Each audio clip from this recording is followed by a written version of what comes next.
接下来我们还有事情要办，开心吗？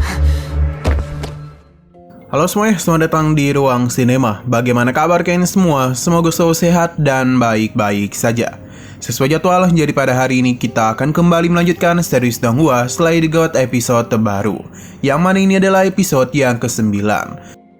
Sebelum kita mulai, lebih baik kita lihat lagi apa saja yang telah terjadi pada episode sebelumnya. Di minggu kemarin, Lin Xie telah memulai rencananya yang mana dia itu mempertemukan satu persatu anggota tim topeng dan para rekrutmen yang tersisa. Karena bagaimanapun di pertarungan sebelumnya hanya meninggalkan mereka berenam saja. Masing-masing rekrutmen telah mendapatkan lawannya.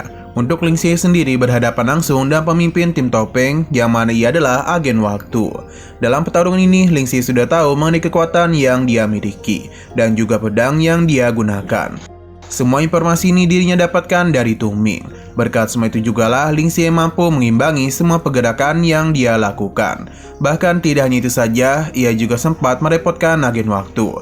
Hal yang sama juga terjadi kepada para rekrutmen baru. Mereka ini mampu mengungguli kelompok tim topeng, padahal mereka merupakan tim khusus. Seberapa keras pun mereka memberikan perlawanan, Tung Ming dan yang lainnya sama sekali tidak kesulitan. Kembali kepada Lin Xie, pertarungannya dan agen waktu telah mencapai klimaksnya, yang mana mereka berdua mulai saling menggunakan serangan pamungkas.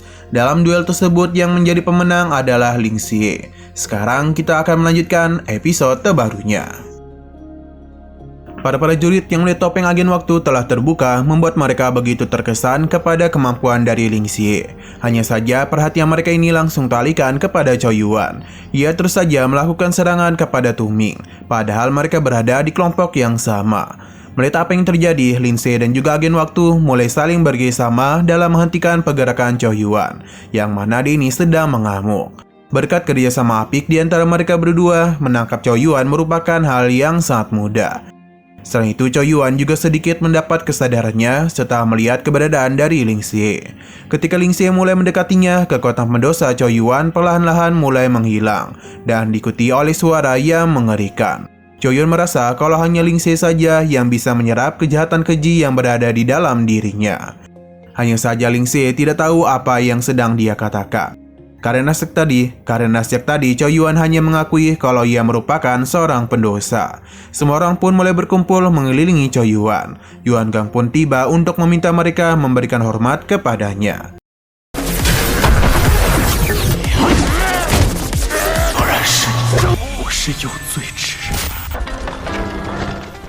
Setelah pertarungan itu berlangsung, terlihat kalau asrama para rekrutmen baru sedang berusaha untuk dipulihkan. Selain itu, evakuasi juga dilakukan dan para rekrutmen mulai beristirahat. Pada keesokan paginya, terlihat kalau mereka ini masih begitu kelelahan dan tidak ada satupun rekrutmen yang bangun. Sedangkan Yuan Guang dan agen waktu sudah berada di alun-alun. Yuan Guang berterima kasih atas bantuan yang diberikan oleh tim topeng. Agen waktu meminta untuk tidak mengucapkan hal tersebut. Justru dia merasa beruntung bisa merasakan kekuatan para rekrutmen baru. Alasan mengapa mereka berdua ini dekat karena dulu mereka merupakan teman lama. Kita kembali ke malam sebelumnya yang mana Yuan Guang meminta mereka untuk menyembunyikan kemenangan ini dari para rekrutmen baru. Dan begitu mereka bisa mendengarkan perintah dengan baik. Jadi intinya Lin Xie dan yang lainnya diminta untuk berpura-pura kalah. Keputusan akhir akan diambil oleh Lin Xie karena dialah yang telah memotong topeng agen waktu. Tung Ming dan yang lainnya pun tidaklah keberatan. Lin Xie merasa mereka tidak perlu berbohong, hanya saja dia bisa menjamin kalau para rekrutmen baru pasti akan bisa mematuhi perintah dengan baik. Karena jika tidak, mereka ini tidaklah layak menjadi penjaga malam. Kembali ke masa sekarang. Bagi Yuan Guang, kepribadian para rekrutmen baru kali ini benar-benar menarik. Hanya saja ia agak kesal karena agen waktu ini masihlah kalah. Tapi mau bagaimana lagi, Yuan Guang sendiri yang meminta ia hanya menggunakan 3 poin kekuatannya. Yang berarti di pertarungan sebelumnya, agen waktu belum menunjukkan semua kemampuan yang ia miliki. Jika sampai ia menggunakannya, Yuan Guang menganggap camp mereka ini akan hancur dan akan membutuhkan waktu lama memperbaikinya. Sino berpindah kepada Lin Xie yang baru saja bangun. Ia segera membasuh wajahnya dan juga tidak lupa sikat gigi. Tidak hanya ia saja, namun rekan-rekannya juga menghampiri dirinya. Terlihat kalau setelah pertarungan terakhir, mereka berlima ini mulai akrab satu sama lain.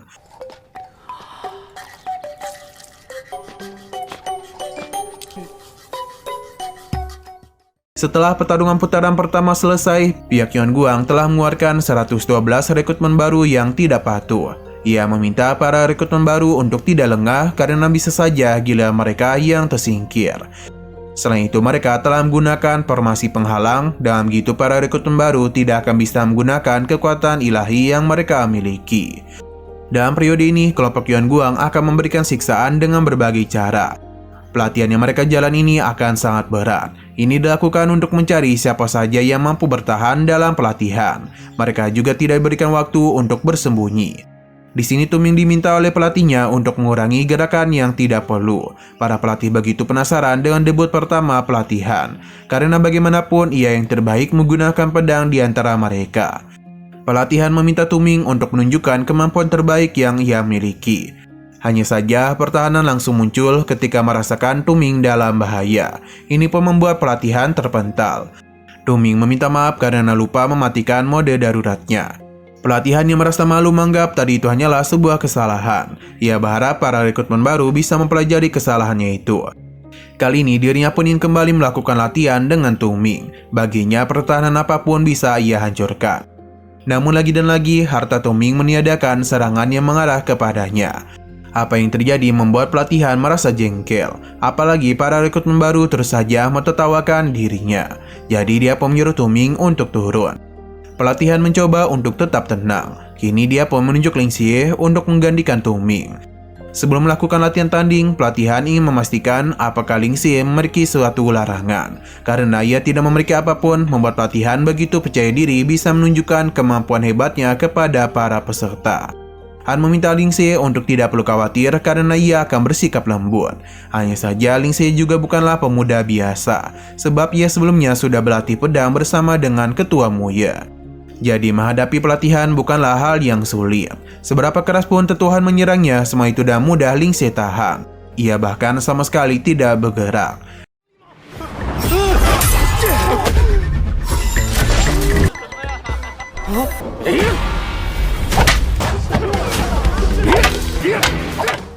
Han penasaran siapakah yang melatih bocah itu. Mengetahui kalau yang melatihnya adalah Muye membuat dia terkejut. Pelatihan pun hampir saja kehilangan kesabaran. Ia pun mulai menunjuk ke arah Molly sebagai pengganti Ling Xie. Tapi ia langsung terkejut setelah tahu gadis ini berasal dari sekte pedang Kiamat Melati. Pelatihan segera memintanya untuk duduk daripada nantinya ia dibuat malu.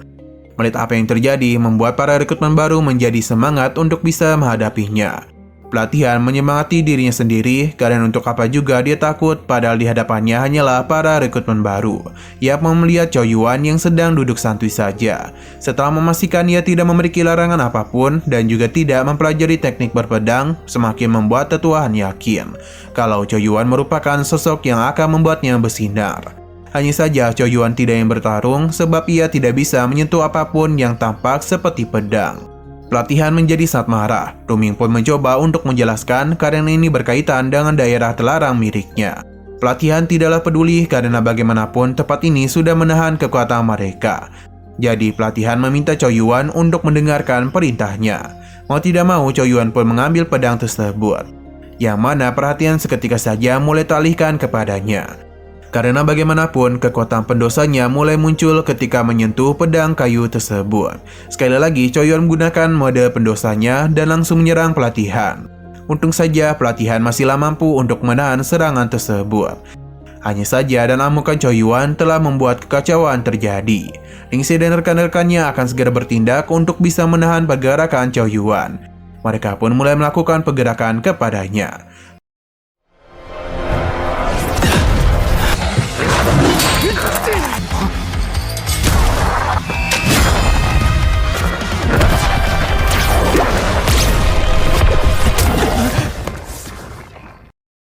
Dalam kerjasama apik yang keempat orang ini lakukan, pada akhirnya membuat mereka berhasil mengeluarkan Chow Yuan dalam mode pendosanya.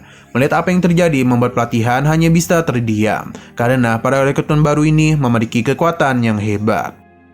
Setelah pelatihan yang begitu keras, para rekrutmen baru pun mulai makan malam. Hanya saja makanan ini tidak terlalu menggoda. Bahkan Tuming baru pertama kali melihat makanan seperti itu. Nah, terlihat kalau Chow Yuan pergi ke tempat Ling Xie untuk memberikan semua acarnya. karena ia sudah menganggap Ling Xie sebagai penyelamatnya. Ling Xie meminta untuk tidak memikirkan hal tersebut, hanya saja bagi Chou Yuan, Ling Xie ini merupakan orang suci yang harus dirinya ikuti. Karena dan begitulah dosa-dosanya selama ini bisa diampuni. Semua ini dirinya dapatkan dari perkataan biksu yang telah membimbingnya. Mendengar apa yang terjadi membuat Tu Ming dan Ling Xie penasaran sebenarnya apa kesalahan yang telah dibuat oleh Chou Yuan. Ketika ia ingin mengatakannya, pintu pun terbuka, yang mana seketika saja cahaya silau pun menyinari tempat itu. Semua ini berasal dari tim khusus, atau lebih tepatnya adalah tim topeng. Masing-masing anggota mulai membuka topeng mereka. Inilah pertama kalinya rekrutmen baru melihat wajah sebenarnya dari tim topeng.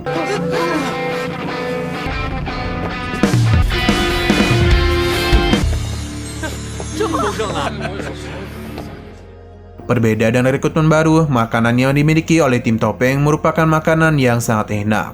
Bahkan ada begitu banyak lauk pauk di meja tersebut. Makin waktu yang tertarik kepada Ling Xie mengajaknya untuk duduk bersama mereka. Hanya saja tujuan Ling Xie ke meja ini bukanlah untuk makan bersama, melainkan untuk menanyakan sesuatu. Padahal para rekrutmen baru di belakang mereka saat ingin menyantap makanan mereka. Di sini Ling Xie penasaran bagaimana agen waktu bisa menjadi agen seorang dewa. Dan sebenarnya siapakah dewa yang memilihnya? Agen waktu mulai menyentuh Ling Xie untuk memberitahunya kalau ketika itu dirinya ditabrak oleh seorang pengemudi mabuk. Namun sebelum trik itu mengenai dirinya, waktu pun mulai terhenti. Ia sama sekali tidak tahu apa yang terjadi dan juga apa yang ia alami sekarang. Hanya saja ia mulai melihat keberadaan dari dewa waktu yang menghampirinya. Saat ini jugalah mereka pun menjalin kontrak. Dirinya akan menjadi wadah untuk dewa waktu. Demi membalas kekuatan yang dia berikan, agen waktu diminta untuk melakukan pencarian kepada Gao Tianyun. Ini merupakan tanah para dewa dalam mitologi Jepang. Ini bukanlah sekedar legenda saja, sebab tempat itu memang ada. Dewa waktu sendirilah yang mengatakan semua ini kepadanya. Hanya saja sampai saat ini dirinya belum menemukan tempat tersebut. Agen waktu penasaran apa yang Mikhail inginkan dari Ling Xie. Hanya saja Ling Xie tidak tahu sebab Mikhail hanya menatap dirinya saja. Agen waktu begitu tertarik dan kekuatan Mikhail karena ia merupakan dewa teratas. Ada begitu banyak orang yang pasti menginginkan kekuatannya. Jadi Ling Xie harus berhati-hati, terutama kepada gereja kuno. Sebab mereka merupakan sekelompok orang-orang gila. Jika ia tidak bisa mengajak Ling Xie untuk bergabung, maka sudah dipastikan gereja kuno akan merebut status agennya. Dan tidak lupa juga menghabisi Ling Xie. Agen waktu menyimulasikan semua itu agar bisa dirasakan oleh Ling Xie. Oh ya, agen waktu sendiri sudah 4 kali berurusan dengan gereja kuno. Mendengar apa yang terjadi tentu membuat Ling Xie terkejut. Hanya saja sekarang gereja kuno sudah tidak berniat menyentuh dirinya. Ini terjadi karena sekarang ia memiliki anggota tim yang dapat dirinya andalkan. Teman-temannya pun merasa jijik mendengar apa yang dia katakan. Padahal mereka ini sedang makan-makan. Agen waktu yakin kalau kedepannya Ling Xie akan bertemu dan teman-teman yang selalu bisa dirinya andalkan. Jadi dia berharap Ling Xie bisa segera menemukan mereka. Sepertinya Ling Xie sudah mendapatkan teman-temannya yang akan selalu ada di sisinya. Hanya saja satu persatu rekrutmen baru mulai jatuh pingsan. Ini tidak hanya terjadi kepada mereka saja, namun juga kepada Ling Xie. Agen waktu menyudahi pembicaraan mereka. Selain itu ini sudah waktunya para rekrutmen baru untuk mulai serius. Nah, semua ini terjadi karena ulah dari tukang masak yang mencampurkan sesuatu di acar. 因为我身边突然煽情，容易恶心。接下来我们还有事情要办，开心吗？七七49天。 Para pelatih lainnya pun segera datang untuk membawa para rekrutmen baru ke sebuah tempat. Nah, pada keesokan paginya, Ling Xie bersama dan para rekrutmen baru lainnya sudah dibawa berpindah ke tempat entah berantah. Ling Xie bersama dan para rekrutmen baru lainnya sudah dibawa berpindah ke tempat entah berantah. Yuan Guang pun membangunkan mereka dan menyadari kalau mereka pasti sedang kebingungan. Jadi dia menjelaskan kalau ini adalah hari di mana pelatihan khusus mereka akan dimulai. Para rekrutmen baru diminta untuk segera bersiap karena inilah waktu pelatihan ekstrim dimulai. Drone yang berada di hadapan para rekrutmen baru langsung saja menembaki mereka. Yuan Guang meminta para peserta untuk segera pergi karena tujuan akhir mereka adalah bendera di perbatasan kota. Waktu yang mereka miliki juga tidak banyak. Dalam pelatihan ini juga memiliki aturan yang mana dalam 3 jam ke depan setelah pelatihan dimulai, para rekrutmen baru diminta untuk tidak menyerang ataupun tidak menyentuh drone mereka. Yang perlu dilakukan oleh para rekrutmen baru hanya bisa terus menghindar setiap serangan dan melarikan diri sejauh mungkin. Kedua, di gunung ini juga terdapat penghalang yang membuat para rekrutmen baru hanya bisa mengandalkan fisik dan kepintaran mereka saja. Tidak berhenti sampai di situ, rompi yang mereka gunakan saat ini memiliki beban 35 kg. Jadi tidak heran mengapa mereka ini sangat sulit untuk berlari. Selain itu, ketika mereka mendapatkan 5 kali tembakan dari drone, maka para rekrutmen dinyatakan telah gugur. Alhasil mereka pun tidak memiliki waktu untuk berhenti dan terus melarikan diri saja. Di tengah kesulitan ini, Tuming justru merasa sangat bahagia karena tangan lembut Molly menggenggam erat tangannya. Ia bahkan membayangkan mereka telah menikah. Yeonguang memberitahu bagi siapapun yang pertama kali memegang bendera, maka akan menjadi pemenangnya. Dan tentu saja pemenangnya akan mendapatkan imbalan yang besar. Sedangkan yang tersingkir akan dihukum layaknya sedang berada di neraka. Apa yang Yeonguang katakan bukan hanya sekedar ancaman saja, karena rekrutmen yang gagal mulai ditanyai dalam seluruh hidupnya hal apa yang paling memalukan. Pria bernama Wang Lin pun mengakui kalau di usianya 7 tahun ia percaya kalau meletakkan lampu di mulut maka lampu itu tidak akan bisa dimatikan. Mereka tidak akan bisa berbohong karena cincin kebenaran yang melekat di jarinya. Apa yang dia katakan ditertawakan oleh semua orang. Apalagi ketika tahu Wang Lin melakukan semua ini demi bisa membuat wanita yang ia cintai merasa senang. Tapi alih-alih membuatnya tertawa, gadis itu malah menangis ketika melihat ekspresi menakutkan darinya. Sedangkan untuk bohlam lampu itu membutuhkan waktu yang banyak untuk bisa mengeluarkannya. Aib-aib yang Wang Lin miliki pun dibongkar habis di tempat penyiksaan, yang membuat semua pihak tertawa. Yeonguang meminta para rekrutmen untuk tidak perlu khawatir karena mereka akan melakukan hal yang sama jika tidak berhasil menaiki puncak. Jadi Yeonguang meminta untuk segera menyelesaikan pelatihan ini. Yeonguang menutup semua itu dan berharap mereka semua bisa beruntung. 把灯放在你嘴里拿不，我捂着嘴，露出来吓唬他。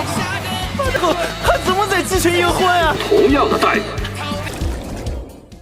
Nah, sebelum kita akhiri episode pada hari ini, di akhir scene kita diperlihatkan dengan Lu Liang yang secara tiba-tiba saja mendapatkan serangan dari seseorang yang merupakan salah satu dari penjaga camp pelatihan. Kemungkinan besar ia adalah mata-mata yang diutus oleh gereja kuno. Jadi dan bantuannya itulah Lu Liang bisa masuk dengan mudah. Selain itu, ia juga telah diberitahu kalau di tempat ini kekuatan ilahi telah dilarang. Nah, sayang sekali episode pada hari ini pun harus bersambung dulu. Di sini kita dibawa kepada Dewi Nix. Ia terus menggendong Gucci itu layaknya menggendong bayi. Saat kemudian Lin Xie pun datang kemari, hanya saja ia tidak berniat untuk menemui Dewi Nix, melainkan terus saja berlari menjauh dari tempat tersebut. Yang tentu saja saat ini Lin Xie masihlah dalam pelatihan. Dirinya terus menghindari serangan dari para drone. Di sisi lain, Choi Yuan yang sedang jalan dan santuy pun dibawa masuk oleh Lin Xie. Karena di sekitar mereka ada begitu banyak drone. Untuk Sung Jingku sendiri bergerak secara berkelompok. Ia meminta rekan-rekannya untuk pergi lebih dulu, sedangkan drone ini akan dirinya pancing untuk mengikutinya. Untuk Molly dan Tuming agak enak karena menaiki sebuah mobil. Namun sesaat kemudian mereka tidak sengaja menginjak keranjau yang menghancurkan mobil itu. Kembali kepada Sung Jingku yang kembali bersama dengan kelompoknya. Hanya saja di perjalanan itu salah satu anggotanya menemukan sebuah peta. Di sisi lain, Yeonguang tahu kalau kini hanya ada 20 rekrutmen yang tersisa. Jadi dia meminta untuk segera meningkatkan ujian terakhir. Berdasarkan perintah dari Yeonguang, sesuatu pun mulai terjadi pada daerah itu. Di sisi lain, Lin Xie melihat Tuming dan juga Molly yang terjatuh akibat efek ledakan sebelumnya. Beruntungnya, Tuming masih bisa diselamatkan oleh Lin Xie. Sedangkan untuk Molly sendiri, mereka masih belum tahu kondisinya. Karena bagaimanapun medan pada daerah ini telah berubah. Tuming hanya berharap kalau Molly itu baik-baik saja.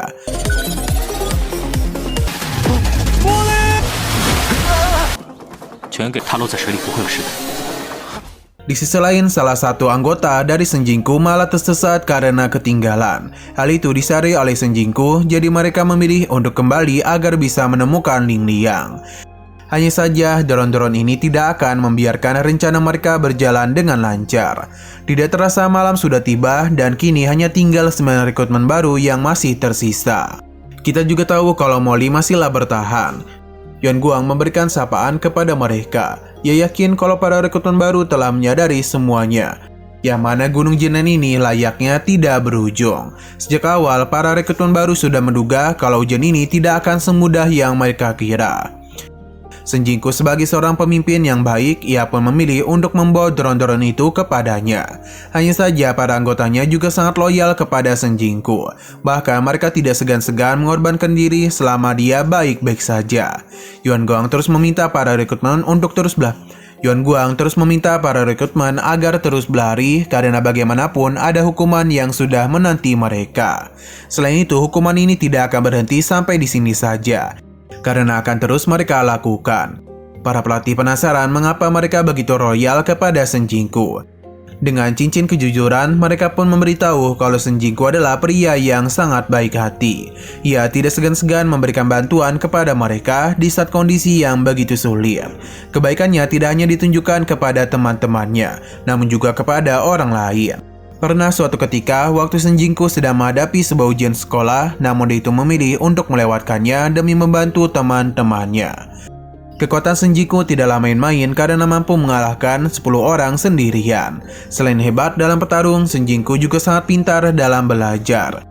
Temannya yang tadi terkilir sudah tidak mampu untuk bergerak kemana-mana lagi. Shen Jingku sudah mengetahui hal tersebut, namun dirinya tidak akan meninggalkannya. Karena prinsipnya, teman-teman adalah saudaranya. Setelah beberapa saat kemudian, Shen Jingku sepertinya telah gagal karena memilih untuk bersama kelompoknya. 爱去网吧打游戏，玩让他知道了。这时他被开除，都喜欢他，仰慕他，但他其实别再跳子一起走。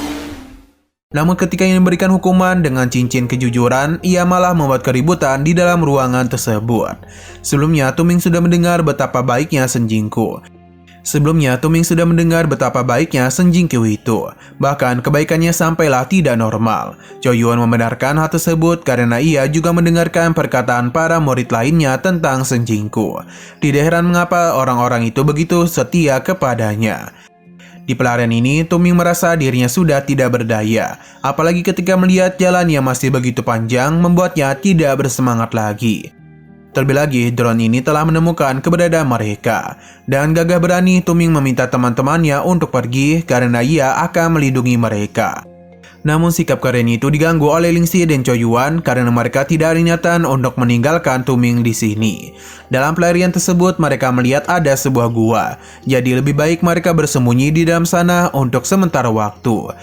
Ternyata di ujian gunung ini hanya menyisakan Tuming, Ling Xie, dan juga Chou Yuan. Walaupun begitu, mereka terlihat sudah begitu kelelahan. Bahkan Chou Yuan secara perlahan hampir kehilangan kesadarannya. Ia meminta maaf karena lagi dan lagi harus merepotkan Ling Xie. Ling Xie tidaklah mempermasalahkan hal tersebut, dan jika Chou Yuan ingin menghapus semua dosanya, maka ia tidak perlu menyenangkan dirinya. Di sini mereka pun mulai saling bercerita, yang mana Ling Xie dan juga Chou Yuan tidaklah memiliki sahabat. Sampai akhirnya mereka bertemu dan Tuming dan juga yang lainnya. Chou Yuan mulai bercerita mengenai bagaimana ia bisa mendapatkan kekuatan ini. Ketika ia berumur 6 tahun, sesuatu telah terjadi kepada desanya. Ada begitu banyak warga yang telah meninggoy dan kebakaran di mana-mana. Kemungkinan besar itu adalah perbuatan dari dirinya. Chou Yuan pun terus saja menyalahkan dirinya sendiri atas apa yang telah terjadi di masa lalu. Berkat hal itu jugalah kekuatan pendosanya semakin menjadi liar. Untung saja Ling Xie berhasil menenangkannya.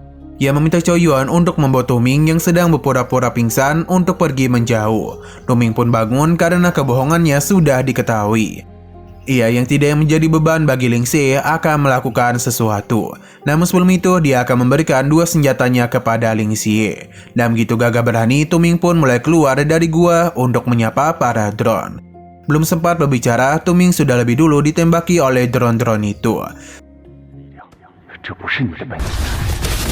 别胡思乱想，接，这是他们没有收走的东西，给谁呀？好好说话，林奇。 Selama teman-temannya menghadapi para drone, Ling Xie memanfaatkan hal itu untuk segera pergi dari tempat tersebut agar bisa pergi ke tempat di mana bendera itu berada. Apa yang sedang Ling Xie lakukan telah dipantau oleh Yuan Guang dan kelompoknya. Pergerakan Ling Xie itu sangat cepat dan menghindari beberapa pos dengan begitu mudah. Ling Xie menggunakan kekuatan dari Dewi Nix untuk bisa berkomunikasi dengan beberapa hewan malam. Dan semua inilah Ling Xie yakin dirinya akan menyelesaikan ujian tersebut. Melihat apa yang terjadi, Yuan Guang pun merasa Ling Xie akan menang. Hanya saja sesuatu pun terjadi, yang mana sistem telah disabotase. Ini pun membuat mereka tidak bisa mengetahui apa yang sedang terjadi. Kita lalu dibawa ke sebuah tempat yang mana Lu Liang sudah menunggu kedatangan Ling Xie. Sesaat kemudian, orang yang ditunggu-tunggu pun akhirnya tiba juga. Ling Xie penasaran siapakah pria ini. Lu Liang pun memperkenalkan dirinya sebagai bagian dari gereja kuno dan merupakan tim elitnya. Tanpa banyak bicara, ia pun langsung saja melakukan pergerakan untuk bisa mengalahkan Ling Xie. Pergerakan cepat yang dilakukan itu membuat Ling Xie tidak bisa berbuat apa-apa. Bahkan dia itu sempat terkena serangan yang sepertinya itu cukup beracun. Lu Liang sudah tahu kalau Ling Xie merupakan agen dari Dewa Mikhail. Jadi ia penasaran seberapa hebat kekuatan yang Ling Xie miliki. Ketika ia ingin kembali melakukan penyerangan, Ling Xie menggunakan kekelawar di gua itu untuk menutupi pandangan dari Lu Liang. Hanya saja hal itu tidak berlangsung lama sebab Lu Liang memiliki kekuatan yang jauh melampaui Ling Xie. Seberapa keras pun dirinya berusaha untuk melarikan diri, Lu Liang dan begitu cepat mengejar dirinya. Ling Xie terus saja ditekan habis-habisan olehnya. Bahkan racun juga telah masuk ke dalam tubuh Ling Xie. Dewi Nix sepertinya menyadari kalau hal buruk telah terjadi kepada Ling Xie. Pada akhirnya Ling Xie pun berhasil ditahan oleh Lu Liang. Ia begitu senang karena Ling Xie sudah lebih tenang. Dan begini ia juga bisa menyebat dengan santuy. Lu Liang memberikan dua pilihan kepadanya, yakni mati atau bergabung dengan gereja kuno.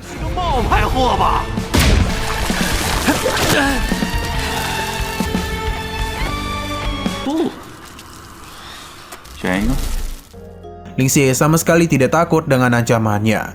Mendengar perkataannya, maka Lu Liang akan mengabulkan apa yang diinginkan oleh Ling Xie, yakni kematian secara perlahan-lahan. Penyiksaan yang dialami oleh Ling Xie telah diketahui oleh Dewi Nix. Ia menganggap pot ini seperti Ling Xie yang sedang menangis. Jadi Nix pun akan membacakan sebuah cerita dongeng tentang beruang kecil yang mengamati sebuah bintang. Apa yang sedang dia ceritakan itu berpengaruh kepada Ling Xie. Beruang yang Nix ceritakan pun menampakkan wujudnya dan langsung bertarung dengan Lu Liang. Sebenarnya Lu Liang berusaha untuk memberikan perlawanan kepada beruang itu. Hanya saja kekuatan dari beruang ini terlalu besar dan terus saja menekan dirinya. Beruang kecil yang Nix ceritakan kini telah sampai ke tepi galaksi Bima Sakti. Di sana terdapat sebuah perahu kecil yang membawa beruang kecil itu untuk bisa bergerak maju. Di saat bintang-bintang terus bersinar, muncullah sebuah pintu. Beruang kecil ini pun mulai masuk ke sana dan tidak lupa mengucapkan Assalamualaikum. Nah, dengan hal itulah pintu ini pun terbuka. Di luar, Lu Liang telah mengalahkan beruang bintang, namun ia menyadari sesuatu telah terjadi kepada Ling Xie. Maka karena itulah ia pun harus bergerak dan cepat karena ia sadar kalau hal buruk bisa saja terjadi. Ia pun ingin segera menghabisi Ling Xie, namun sebelum semua itu terjadi, beruang besar sudah lebih dulu mengulurkan tangannya kepada Ling Xie. Yang mana itu pun membuat kekuatan bintang-bintang mulai menyambut kehadiran Ling Xie. Semua bintang itu mengarah tepat kepada Lu Liang dan langsung saja melenyapkan serangannya.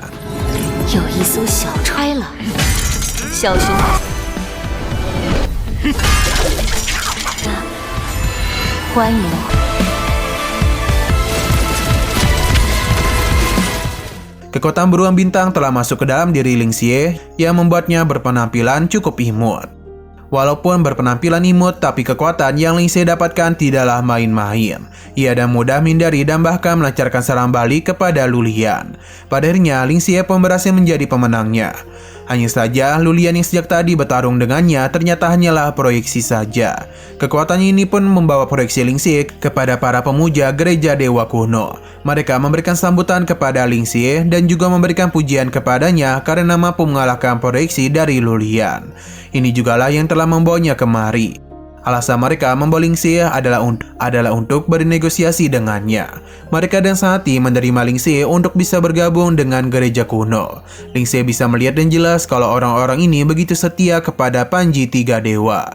Selain itu, Tiga Dewa juga akan memberikannya kekuatan yang lebih kuat dibandingkan sebelumnya. Hanya saja Ling Xie langsung menembakkan pistolnya kepada tiga patung dewa yang telah mereka sembah itu.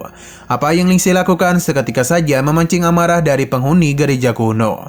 Sejak awal Ling Xie sama sekali tidak niatan untuk bergabung bersama mereka. Selain itu, perkumpulan ini layaknya seperti perkumpulan penjahat lusuh yang harus segera dibasmi. Saat kemudian proyeksi Ling Xie pun menghilang dari tempat tersebut. Mereka cukup menyayangkan penolakan yang telah Ling Xie lakukan. Kembali kepada Ling Xie Kembali kepada Ling Xie, yang mana saat ini kondisinya tidaklah baik-baik saja. Apalagi kekuatan mentalnya telah habis akibat pertarungan sebelumnya.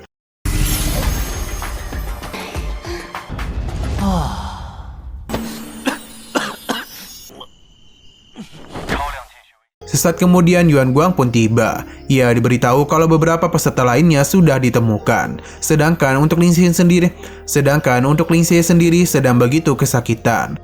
Yuan Guang yang melihat hal itu penasaran apa yang telah terjadi kepadanya. Ia pun segera meminta untuk mengirimkan tim medis kemari. Namun Ling Xie sepertinya masihlah belum menyerah untuk menyelesaikan ujian ini. Maka karena itulah ia pun terus saja berlari maju karena bagaimanapun teman-temannya sudah mempercayakan dirinya. Alhasil ujian ini pun dilanjutkan. Selain itu kini hanya tinggal Ling Xie sendiri. Yuan Guang meminta para rekannya untuk terus melanjutkan ujian tersebut.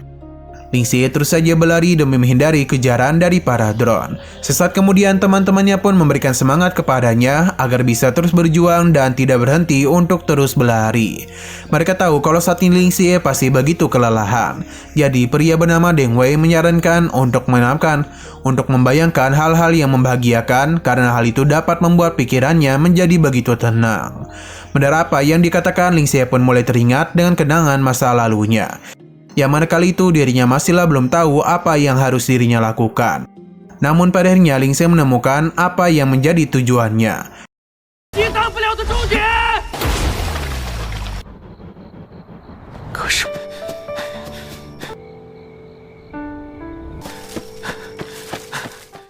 Akhirnya Ling Xie pun sampai di puncak gunung dan melihat kota Changnan dan orang-orang yang berada di sana.